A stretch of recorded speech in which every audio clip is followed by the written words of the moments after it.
Ok, vamos falar sobre um nome que, nossa, gera muita conversa, muito debate, Anunnaki. Só que, olha só, a proposta desta análise não é dar uma resposta final, sabe? O lance é outro. É sobre como a gente pode aprender a fazer perguntas mais inteligentes sobre o assunto. Afinal, quem eram os Anunnaki? Essa é a grande pergunta, né, que puxa todo mundo para esse universo dos mitos sumérios. Seriam deuses antigos, visitantes de outros mundos ou alguma outra coisa?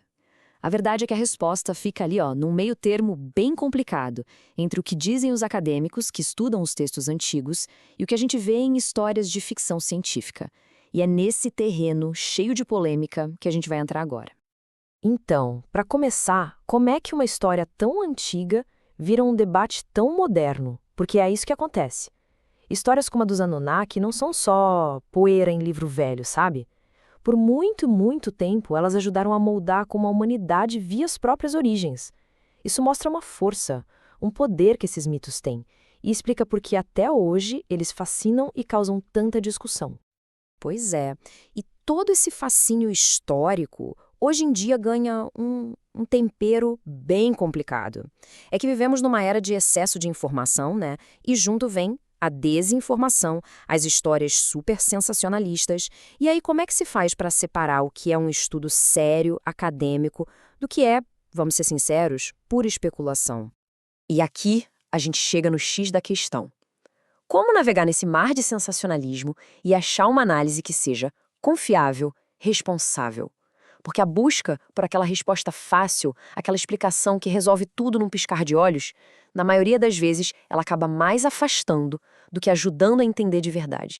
Essa situação toda acaba criando dois caminhos bem diferentes para lidar com o assunto. De um lado, tem a abordagem mais comum, que é a de procurar a explicação mais simples e, uau, bombástica. É tipo pegar uma palavra num texto antigo e sem mais nem menos traduzir como foguete. Do outro lado, tem uma abordagem mais metódica, mais cuidadosa. Ela exige uma análise crítica, sabe? Levar em conta todo o contexto da época e fazer aquele trabalho difícil de separar o que é mito do que é evidência. E vamos combinar, isso frustra, né? Muita gente se cansa dessas teorias fáceis, desses exageros, e é justamente esse cansaço que leva muita gente a procurar um jeito diferente de entender esses assuntos mais complexos, um jeito que fuja das conclusões apressadas e dos discursos sem fundamento. É exatamente por isso que uma outra abordagem se faz necessária. Vamos ver agora como um método que preza pela honestidade intelectual pode ser uma espécie de guia nesse labirinto de informações. E vamos usar o próprio mistério dos Anunnaki como nosso estudo de caso, digamos assim. Olha, e essa frase aqui, ela resume tudo. Não vendemos ilusões, vendemos clareza. A proposta não é jogar mais uma teoria maluca na roda. Não, é oferecer uma ferramenta para conseguirmos enxergar as coisas com mais clareza. É uma declaração de intenções muito forte, né? E, no fim das contas, o grande objetivo disso tudo é o que chamamos de autonomia intelectual. O que é isso? É a capacidade de pensar com a própria cabeça, de analisar uma informação sem ser engolido por um dogma ou pela chamada de um vídeo sensacionalista. A verdadeira meta é essa. Ok, beleza. Mas que ferramentas são essas que essa abordagem mais metódica oferece? O que tem nesse kit de ferramentas para quem quer ter mais clareza? Vamos dar uma olhada nos princípios que fazem parte dele. O mais importante aqui, veja bem, não são as respostas prontas, são as ferramentas. Por exemplo, uma delas é saber diferenciar o que é simbólico do que é factual. Isso nos ajuda a fazer a pergunta certa, sabe? Tipo, quando um texto sumério fala de deuses que desceram dos céus, será que isso é para ser lido ao pé da letra? Ou será que é uma metáfora para, sei lá, um evento astronômico ou uma experiência espiritual? É ter uma estrutura honesta para pensar em como a própria história é contada, como ela é construída. E para quem é esse método? Bom, é para todo mundo que se identifica com essa busca por um conhecimento mais sólido. Para quem se interessa por história antiga, mitologia, para quem tem aquela curiosidade de investigador. Ou para quem já está cansado de tanta teoria da conspiração e só quer uma base mais responsável para poder aprender de verdade. É super importante também deixar claro que esse método não é. Ele não é uma coleção de teorias da conspiração. Ponto.